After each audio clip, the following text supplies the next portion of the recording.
అయితే నైజాం ప్రాంతంలో ఉన్నప్పుడు దాదాపు 1727 అంటే తెలంగాణ ప్రాంతంలో 1708లో మనకు కుతుబ్ షాహీస్ వచ్చారు. ఆ తర్వాత 1727లో నైజాం వచ్చాడు.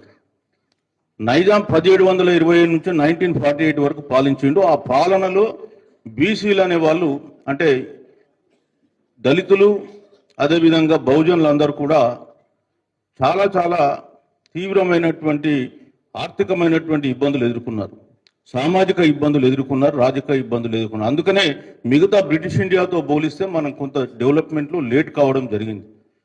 మీరు చాలా మంది సినిమా చూసి ఉన్నారో లేదో, మన మా భూమి అని సినిమా తీశాడు గౌతమ్ ఘోష్ గారు. అందులో చూస్తే నైజాం స్టేట్లో ఎట్లాంటి పరిస్థితులు ఉన్నాయో కళ్ళకు కట్టినట్టుగా వర్ణించింది. నైజాం పేరు మీద ఇక్కడ ఉన్నటువంటి రెడ్డిలు వెల్మాలు విపరీతంగా వేధించి బీసీలను ఎస్సీలను ఎస్టీలను పశువుల కంటే హీనంగా చూసింది.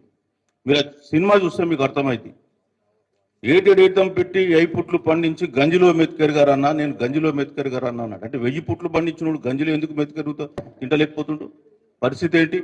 మీరు ఆ సినిమా చూస్తే అర్థమైంది.